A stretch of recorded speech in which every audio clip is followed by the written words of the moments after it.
谢谢总统刚才的演讲。下面请北京大学的师生对总统的演讲发表评论和提问，和总统先生进行交流。时间大约在20分钟左右。That's your choice. Yes. Yes.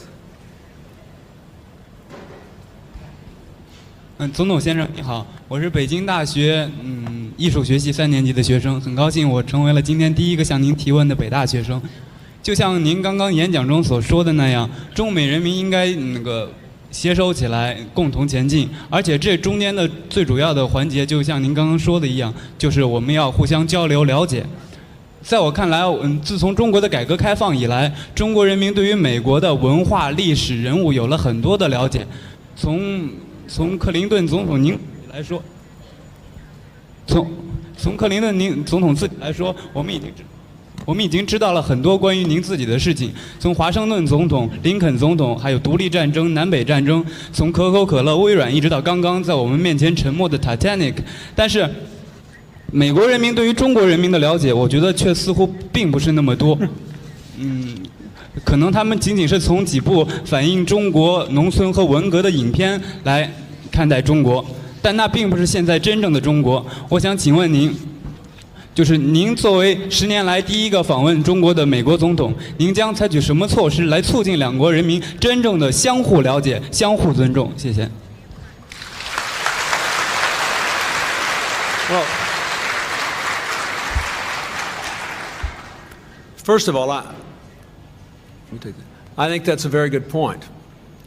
And one of the reasons that I came here was to try to, because as you can see, a few people come with me from the news media. I hope that my trip would help to show a full and balanced picture of modern China to the United States. And that by coming here, it would encourage others to come here and others to participate in the life of China. I see a young man out in the audience who introduced himself to me yesterday as the first American ever to be a law student in China.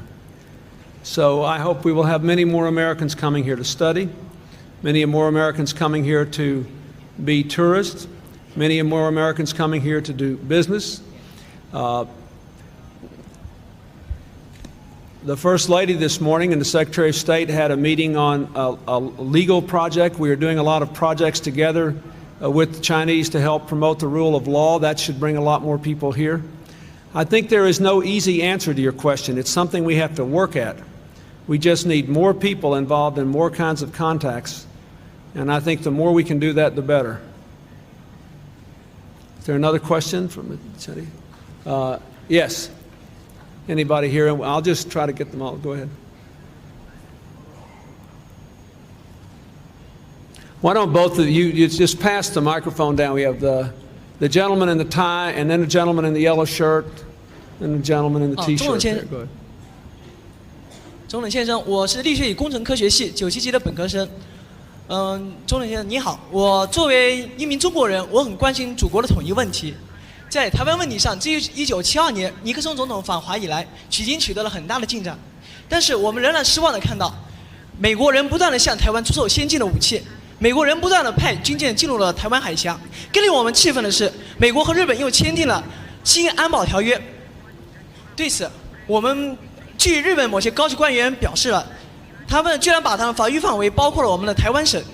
对此，我们不禁要问：如果中国也向夏威夷出售武器，如果中国也派军舰进入了夏威夷，如果中国也和其他国家签订了安保条约，把夏威夷包括在我们的法律范围内，请问克林顿先生，您会同意吗？请问美国2亿人民会同意吗？谢谢。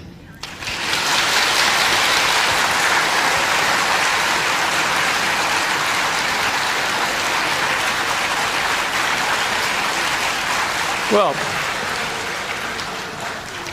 first of all, the United States policy is not an obstacle to the peaceful reunification of China and Taiwan. Our policy is embodied in the 3 communiques and in the Taiwan Relations Act. Our country recognized China and embraced a one China policy almost 20 years ago. And I reaffirmed our one China policy to President Jiang in our meetings. Now, when the United States and China reached agreement that we would have a one China policy, we also reached agreement that the reunification would occur by peaceful means. And we have encouraged the cross-strait dialogue to achieve that. Our policy is that any weapons sales, therefore, to Taiwan must be for defensive purposes only, and that the country must not believe, China must not believe, that we are in any way trying to undermine our own one China policy. It is our policy. But we do believe it should occur, any reunification should occur peacefully. Now, on Japan, if you read the security agreement we signed with Japan,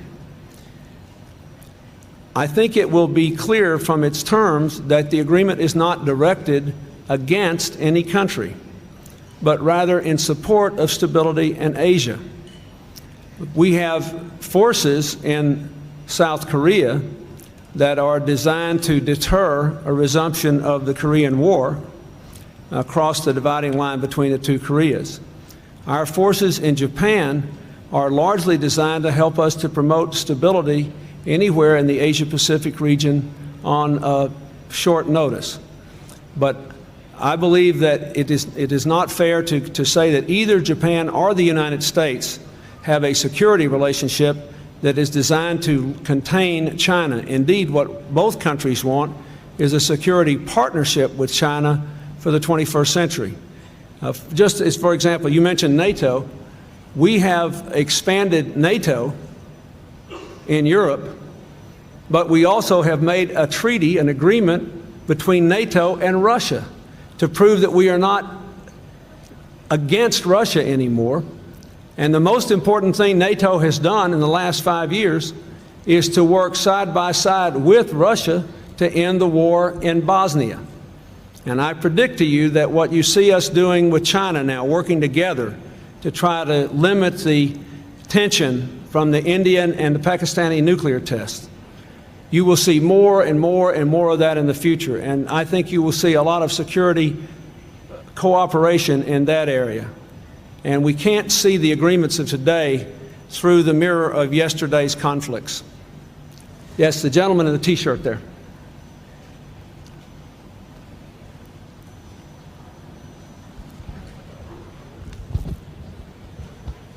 Okay. 总统先生，我是北京大学97级的硕士生，很高兴今天能有机会向你提问。你带着友好的微笑踏上了中国的土地，来到了北大的校园，我们都非常激动。中国人民都非常渴望友谊，尤其渴望建立在平等基础上的中美友谊。据我们所知，在你来中国之前，你在国内曾经表示，之所以去中国，是因为它太重要了，而接触是最好的压制方式。我想问你。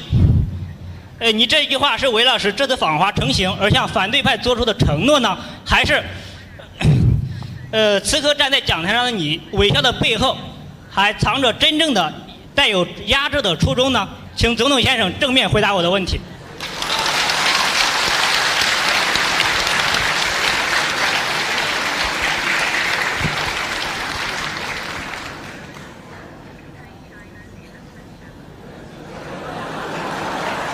Well, if I did, I would mask it behind a smile.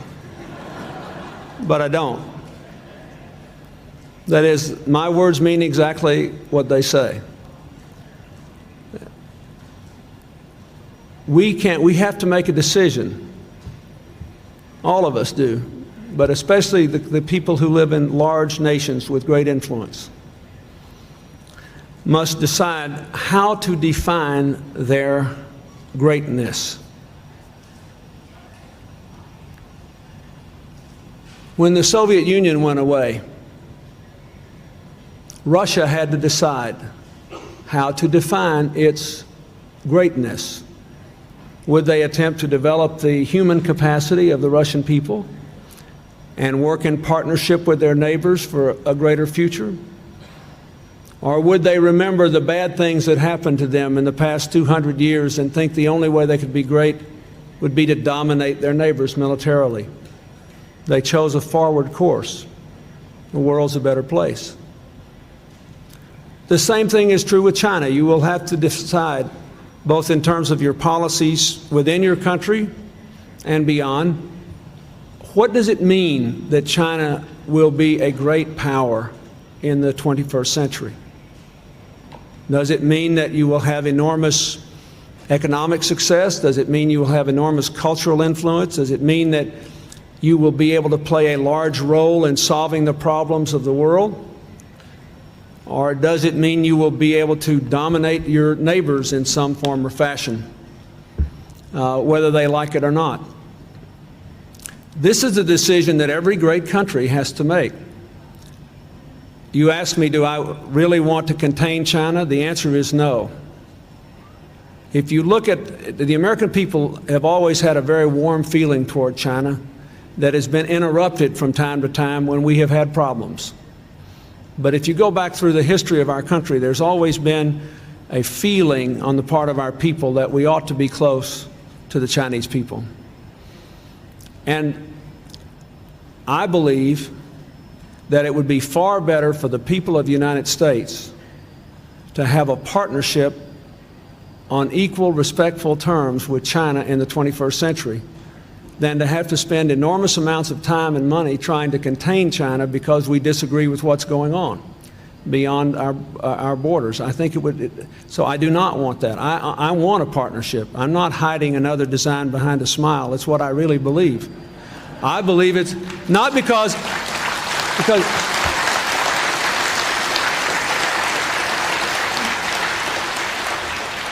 I think it's good for the American people. And it's my job to do what's good for them. What's good for them is to have a good relationship with you. There were some questions back here in the back. Oh, this gentleman, I promised the gentleman in the suit he could be next here. And then we'll go up the aisle here, back there. We can start with this lady in the red T-shirt there and go up the aisle. You had your hand up, didn't you? 总统先生，我是政治学与行政管理系98届的毕业生，也就今年毕业。今年毕业我去中国银行工作。刚才听了总统先生对中美两国青年一代对于这个未来的国际安全，还有环境保护以及金融稳定方面所负有的责任，这个我很受鼓舞，并且我也知道，青年一代如果要担负起这责任的话，首先应该受到良好的教育。我知道总统先生非常喜爱他的女儿，并且他的女儿切尔西就在斯坦福读书。那么我想请问两个问题。第一呢是那个总统先生认为就是总统先生前几年就提出来支持经济的概念。那么总统先生认为高等教育在今后的支持经济的发展中起什么样的作用？第二，总统先生对我们青年代，包括中美两国的青年有什么具体的期望，以及认为这个青年应该具备哪些方面的素质？谢谢。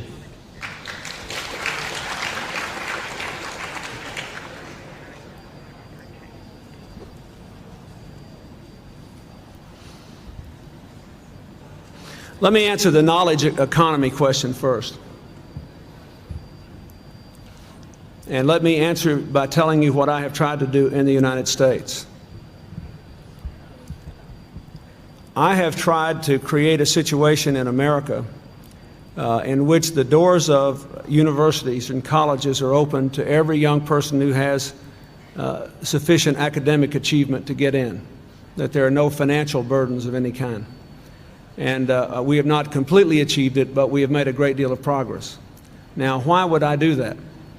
Because I believe that the more advanced an economy becomes, the more important it is to have a higher and higher and higher percentage of people with a university education. Let me just tell you how important it is in the United States. We count our people. You know, every 10 years we do a census, and we count the numbers of the American people, and we get all kinds of information on them. In the 1990 census, younger Americans who had a college degree were overwhelmingly likely to get good jobs and have their incomes grow. Younger Americans who had it 2 years or more of university were likely to get good jobs and have their incomes grow. Younger Americans who didn't go to university at all were likely to get jobs where their incomes declined and were much more likely to be unemployed. And the more advanced China's economy becomes, the more that will be true of China. The more you will need very large numbers of people getting university education and technical education. So I think it is very, very important. Now, let me say one expectation I have for the younger generation of Americans and Chinese that has nothing to do with economics.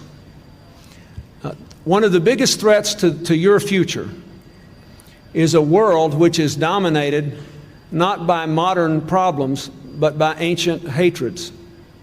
Look around the world and see how much trouble is being caused by people who dislike each other because of their racial or their religious or their ethnic differences. That whether it's in Bosnia or the conflict between the Indians and the Pakistanis, or in the Middle East, or the tribal conflicts in Africa, you look all over the world, you see these kind of problems. Young people, I think, are naturally more open to others who are different, more interested in people who are different. And I hope young people in China and young people in America who have good education will be a strong voice in the world against giving in to this sort of hating people or looking down on them simply because they're different. Thank you.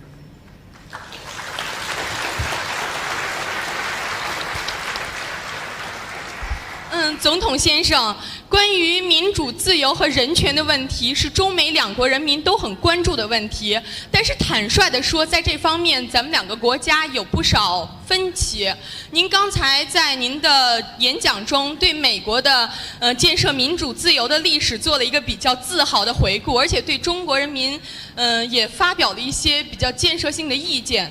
对于真诚的意见，我们当然非常欢迎。但是我同时又想到了一句老话。我想中国人民和世界人民都应该把它作为行动的准则，那就是批评和自我批评同在。如果我现在想问您一下，美国近些年，就是美国当前在人权和民主问题方面，是不是也有一些问题呢？您能不能给我们讲一下您的国家在这方面有哪些不足？您的政府在近期内做过哪些政策，有什么效果？谢谢。Yes, I do.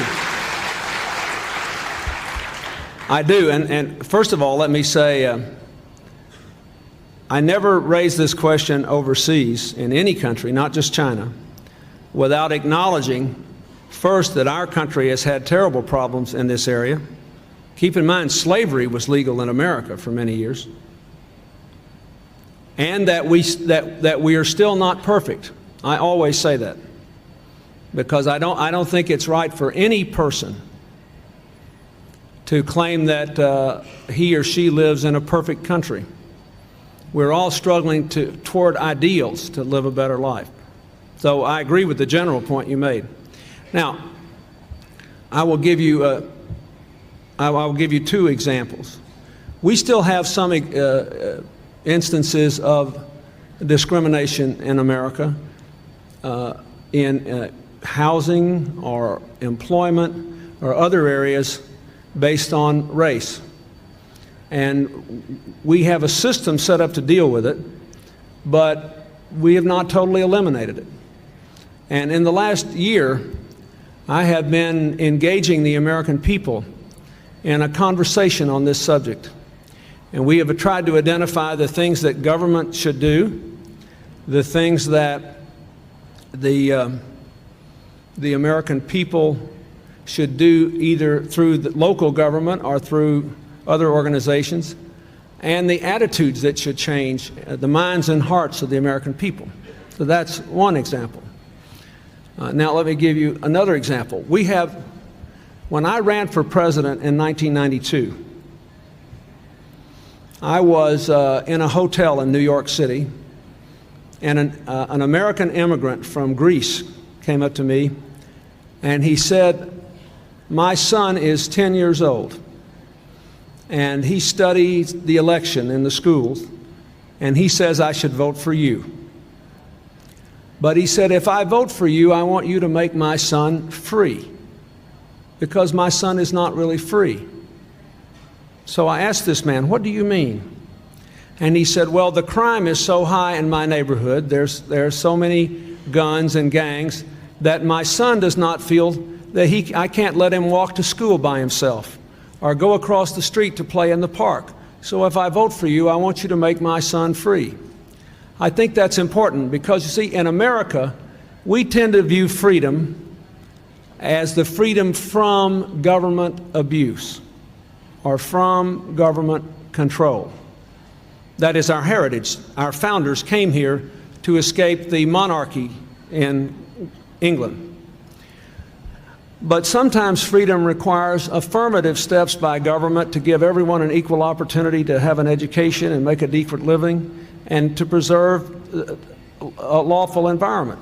So I have worked very hard to try to bring the crime rate down in America, and it's now lower than it has been at any time in 25 years, which means that more of our children are free. But the crime rate is still too high. There's still too much violence. So we Americans need to be sensitive not only to preserve the freedoms that we hold dear, but also to create an environment in which people can build a truly good and free life. That's a good question. 校的校长蔡元培先生还说过一句话，他说：“道并行而不相悖，万物并育而不相害。”我并不认为为国家的自由就一定，国家的自由和自己的自由有什么冲突？不是说为了国家的自由就一定要牺牲自己的自由。我认为自由是自己的一种主动的选择，认为是对你最好的、最适合自己的情况。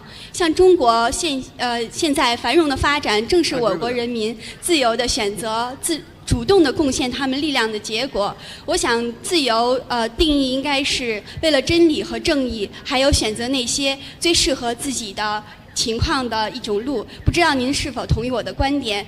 另外我想最后说一句，只有真正懂得自由的人才会更加尊重别人的自由。谢谢。I agree with that.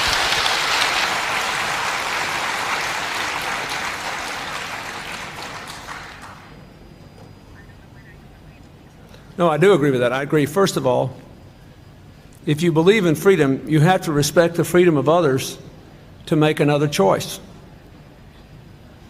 And even societies that have rather radical views of individual freedom recognize limits on that freedom when it interferes with preserving other people's rights. For example, there's one of our famous court cases which says, we have freedom of speech, but no one should be free to shout the word fire in a crowded movie theater where there is no fire and cause people to stampede over each other. And there's another famous court decision which says, my freedom ends where the other person's nose begins, meaning that you don't have the freedom to hit someone else.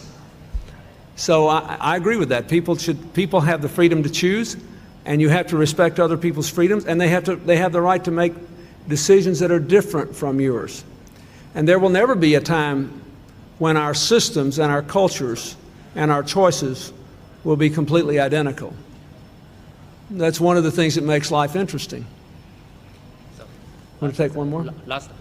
最后一个问题。Want to take one more? Go ahead.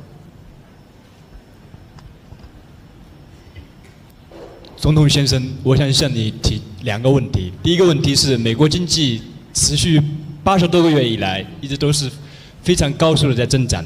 我想请问总统先生，这个除了您个人的对美国所做出的贡献以外，请问还有哪些方面，是美国经济成功的主要因素？或许这些对于中国也是一个很好的借鉴。第二个问题是，我想问总统先生。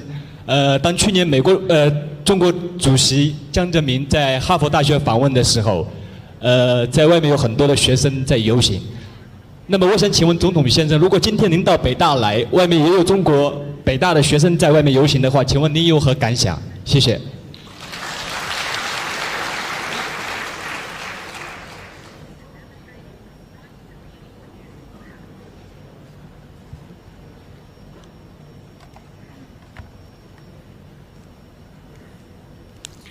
Well, first of all, on the United States economy,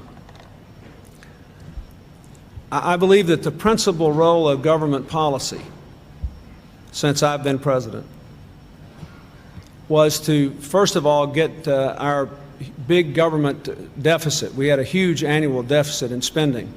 We got that under control. We're about to have the first balanced budget in 30 years. That drove interest rates down and freed up a lot of money to be invested in creating jobs in the private sector. Then the second thing we did was to expand trade a lot. So we began to sell a lot more around the world than we had before.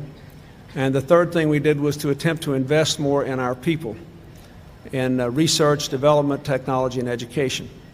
Now, in addition to that, however, a lot of the credit here goes to the American people themselves. We have a very sophisticated business community.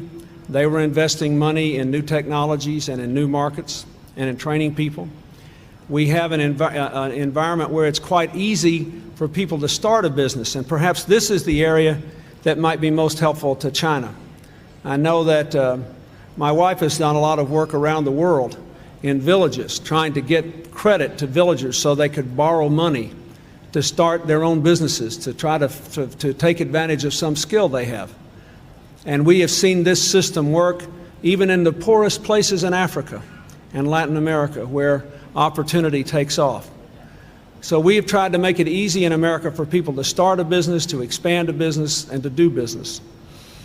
And then we have also tried very, very hard to get new opportunities into areas where there were none before. And all these things together, but especially I give most of the credit to the people of my country. After all, a person in my position, we're supposed to have correct policies so that we create a framework within which the American people then create the future. And I think that is basically what has happened. Now, you asked me an interesting question. Actually, I have been demonstrated against quite a lot in the United States. I told President Zhang when he was there I was glad they demonstrated against him so I didn't feel so lonely.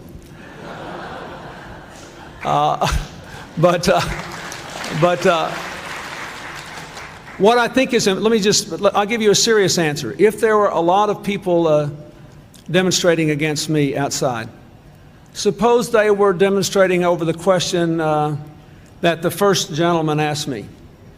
Suppose they said, oh, President Clinton is trying to interfere with the peaceful reunification of China and Taiwan, and he shouldn't be selling them any weapons, whatever. Well, I would try to find out what they were demonstrating against, and then I would ask my host if they minded if I would go over and talk to them, or if they would mind if one or two people from the group of demonstrators could be brought to see me and they could say what is on their minds, and I could answer. Remember what I said before about what Benjamin Franklin said. Our critics are our friends, for they show us our faults. You have asked me some very good questions today that have an element of criticism in them. They have been very helpful to me. They have helped me to understand how what I say is perceived by others, not just in China, but around the world. They have helped me to focus on what I can do to be a more effective president for my people and for the things we believe in. And so I feel very good that we have had this interchange. And from my point of view, the questions were far more important than my speech. I never learn anything when I'm talking. I only learn things when I'm listening. Thank you very much. Thank you.